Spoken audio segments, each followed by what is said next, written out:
Alam nyo ba mga tol na isa sa pinaka-paboritong sparring partner ni Naoya Inoue at Takuma Inoue sa paghanda sa kanilang mga laban?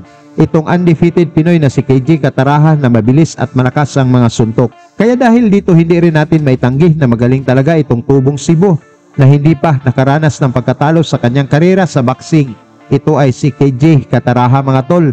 May 17 wins, walang talo at 13 knockouts sa kanyang kartada na lumalaban sa Super Flyweight Division. Isa sa inabangan ngayon sa mga Pinoy fans na pwedeng mag-world champion itong si Kataraha, kung saan siya ay rank number 1 sa WBO Super Flyweight, kung saan ang champion dito ay ang Hapon na si Kosei Tanaka. Si Kataraha mga tol ay talagang sikat na ito sa amateur bago pa pinasok ang pro boxing. Kaya dahil dito hindi talaga nakapagtataka mga tol na pipiliin itong kasparing partner ng mga Inoue bago ang kanilang world title fight, kung saan may lumalabas na video mga tol na talagang sinabayan at pinapahirapan ni Kataraha itong tinaguriang monster ng Japan na si Naoya Inoue sa kanilang sparring. Bago natin mapanood ang isang world championship na laban ni Kataraha, atin mo nang balikan itong laban ni Kataraha kung gaano ba ito kagaling. Sa unang pagsabak ni Kataraha sa pro boxing ay tinapat na ito kaagad sa isang tigasing Indonesian boxer, kung saan matapang itong hinarap ng Batang Cebu.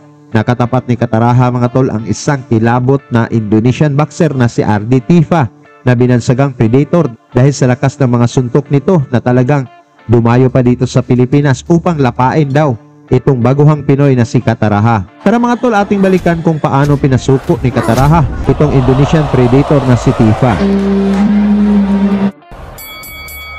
Sa pagbungad ng round 1 mga tol, agresibo kaagad itong si Tifa na naka blue trunks na gustong pabagsakin na si Kataraha, ngunit hindi natinag dito ang batang Pinoy na nagpakawala din ng mga counters.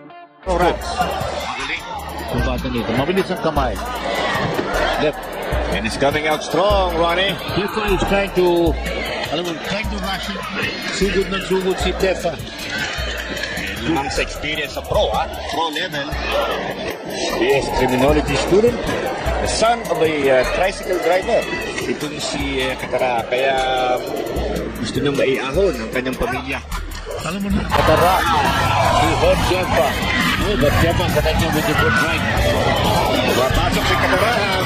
Alam mo na itong Kataraha, I think he wants performance. So maybe get a little wild on the right. Good right hands.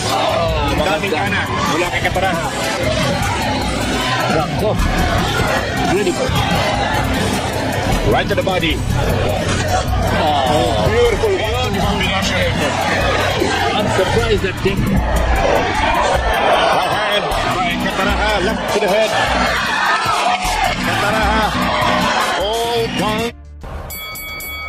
Sa round 2 mga tol, si Tifa pa rin ang umatake, ngunit tumama naman ang mga pinakawalang counter ng Pinoy.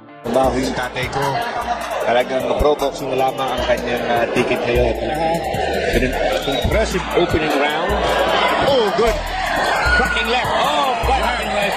But Tifa is stuck. Matapang si Tifa. The Predator.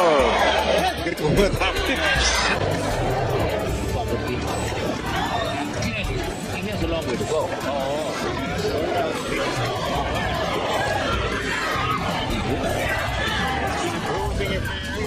Kataraha dominating the action. Go. Good kick right hand by Kataraha. Swami. Wala na ito. Sa round 3 mga tol, mga solidong suntok ang naipatama ni Kataraha, ngunit nagpakita din ng tibay itong Indonesian Predator.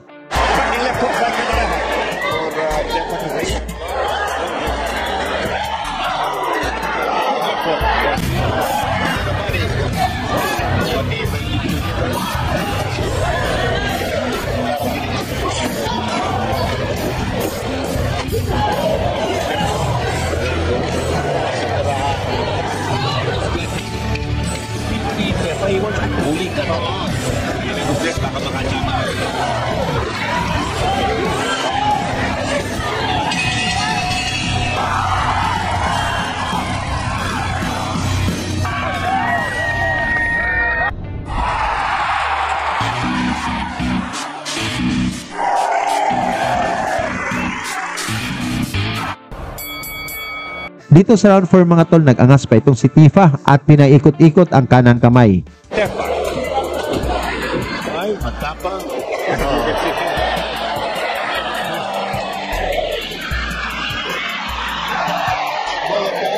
Marchenes, the bolo punch shot. And we haven't really seen him seriously hurt, you know. Getting inside. So that's the point. Good luck being Mike Cataraha.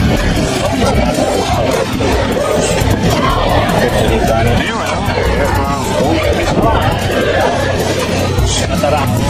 Good combination,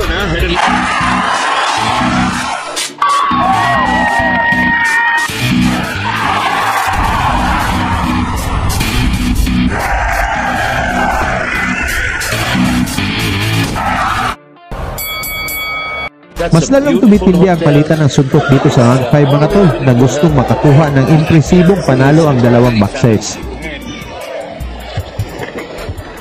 Wow, with his attack. 6 rounds tayo and we're in round number 5. Cataraha in command. The amateurs count out. Oh, you can't do that. Welcome to the pro ranks. Cataraha using the skills. The left hook is there. Combination punch is there.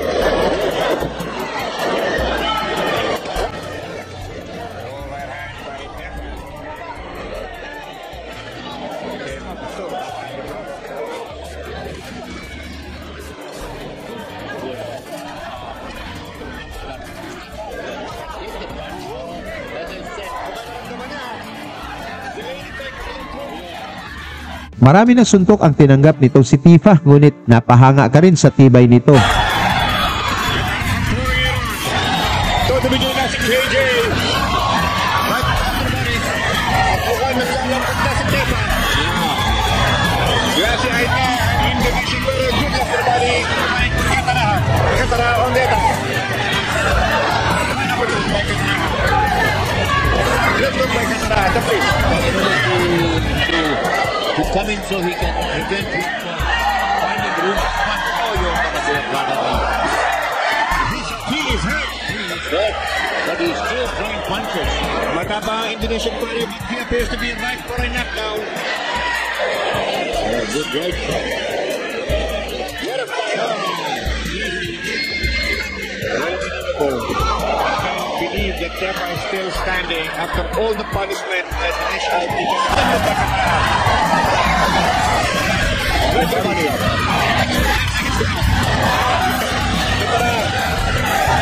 Bigit to the body. Tepa magpilit na humahawak. Dito sa round 6 mga tol, unti-unti nang lumambot itong predator na si Tifa mula sa atake sa mukha at bodega ng ating Pinoy. For him, survival is the name of the game. 6 final round. Panalo sa score rank. Good left hook. Kapitali ito sa bata ito. Para siya. Let's go.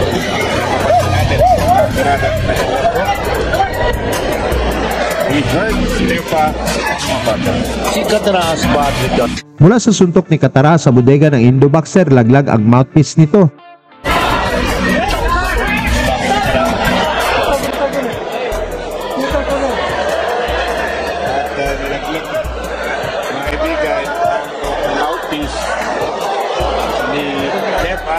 Ayun. Agad. Tarago chasing after him. Survival mode na. Glassy eye na sa Tepa. Mula sa malakas na pinapatama ni Cataraha sa bodega ng Indo-Boxer, bumagsak ito at dito na natapos ang laban.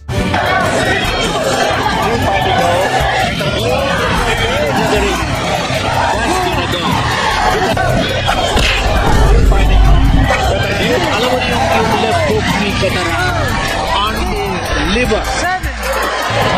Oh, maganda. What a shot. Tungkol naman sa pinakita ni Cataraha mga tol, may chance kaya itong maging world champion? Pag-usapan na lang natin yan sa baba at salamat sa inyong suporta.